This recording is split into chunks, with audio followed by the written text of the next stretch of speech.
Hello and welcome to notes on how to make a graph. We're going to talk about making graphs in Google Sheets. But a couple of things that I want to talk about before we get into the actual graph making part of things. One is how to use the spreadsheet. So this in the spreadsheet, each box is referred to as a cell, and each cell is labeled by a column letter and a number for the row. So where it says age and months, this is going to be cell A1. Height, inches, is cell B1. Weight in pounds is cell C1. If I go down to the value of 68 pounds, that's going to be cell C17.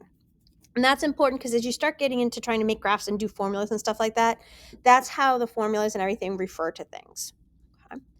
So the first thing I want to do is I want to make a graph. We're going to talk about making different types of line graphs. Line graphs are made when you have two sets of continuous data. So we have two sets of numbers that connect to each other. So what I'm going to do first is highlight just my age and height right now. I'm going to make a simple graph where I'm looking at age and height and how they relate to each other. I'm going to pretend I don't have any values for weight right now. Okay. So I'm going to highlight what I want to graph. I'm going to click Insert and Chart. Now you'll see that automatically a graph shows up. It shows up as a scatter chart. I can change this to a line graph. Okay. On my chart editor here, you can notice the x-axis is listed as age and months. Series, this is your y-axis, it's height in inches. Okay. Notice the box here says use row 1 as headers. Well, row 1 is where I put the titles for my different stuff. So it's going to use that to identify what the different columns represent. Okay. So let's start editing this graph a little bit. So the first thing we want to edit is the chart title, because we want to give our graph something that is a good name that's not just the x-axis versus the y-axis. Okay. So this graph is showing me the change in height over time. So then I want to look at my horizontal and my x-axis. Because of the way I put the titles in those cells, it's showing up as what I want for the title. The title is the variable, which in this case is age, and the unit, which is months. You have to make sure you put a unit on there or else the numbers have no meaning. If I didn't tell you this was months, you wouldn't know if this age was 50 months or 50 years. That makes a huge difference when we're talking about height and time, right? So 50 months is a little over 4 years old. So we're talking about kids here. When we want to look at the vertical axis, we get height in inches. This makes a difference. Are we measuring height in inches or are we measuring it in centimeters? That's kind of a huge difference. 40 inches is very, very different than 40 centimeters is. Okay. So make sure your titles always have what is the item that we're looking at, what's the variable, but also what's the unit that we're working with. Okay. So series, here I can change the color of my lines, but where this is really important is if you're printing on a black and white only printer and you have multiple lines on your graph, you want to change the styles of your lines so that they look different. And that's where the line dash type comes in handy. So you can change what the line style looks like. So if you have 2 or 3 lines on here, you change the style and it makes it easier to figure out which line is which. Okay. Legend, again, is not really important when we're looking at a single factor graph. But if I had multiple lines on my graph, I would want to put a legend in so that I could figure out which line is which. Okay. The horizontal axis, this is where I can change like my minimum value and my maximum values. So my highest data point in ages is 108 months. So let's say I wanted my graph to go to 100 and, let's see. Let's say I want it to go to 120 months, which is a 10-year-old. Okay. So I can change my graph and notice how it automatically shifted when I put that in there. So now in theory, I could project out on my graph what's going to happen with height over time. Okay. We don't want to reverse the order. I didn't mean to do that. All right. With the vertical axis, you can do the same thing. You can change what the minimum values and the maximum values are. This becomes important depending on how you're scaling your graph, things like that. Grid lines and ticks, these are also important. So notice that on my x-axis, right, my numbers go by 25. So it's really kind of hard to see what's going on here. I can actually come in here and add in minor grid lines. And now notice that I have lines at 5, 10, 15, 20, and 25. So now I can start to look at like lines in between a little bit easier to see what my values are. I can also do that on my vertical axis. Okay.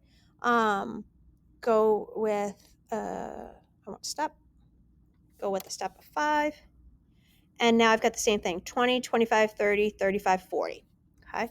So now I can use these grid lines out here on my box, on my graph, to be able to kind of figure out what my lines are or my values are. Just makes it a little bit easier.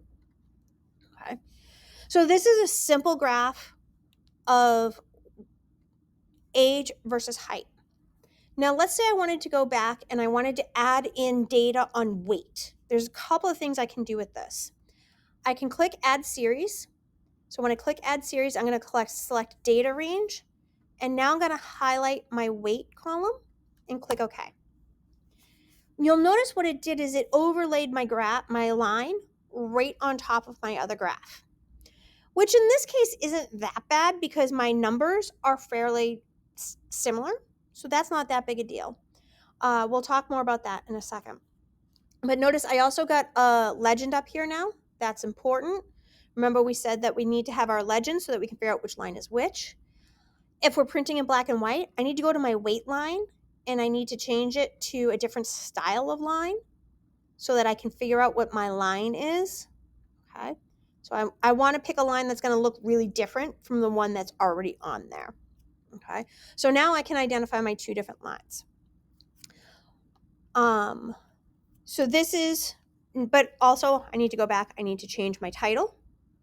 So now my chart title might be growth over time,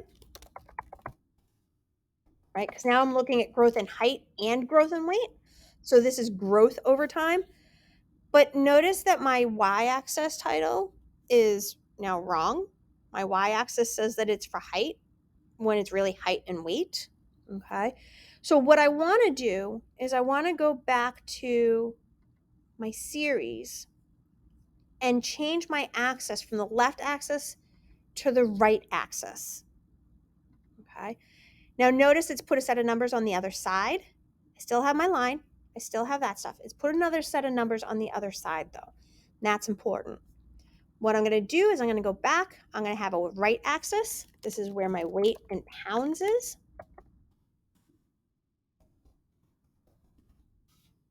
Okay. And notice that's shown up here. So now if I'm analyzing this graph and I'm looking at weight, I'm going to read across to the right side. If I'm reading my graph and I'm analyzing the height, I'm going to read across to the left side for my graph, for my axes. So in this case, I can do one of two things. I can either graph them, if the lines are going to be fairly similar, I can plot them so that the axis is the same, okay? But you have to change your title on your y-axis so that it does actually reflect your new units, okay?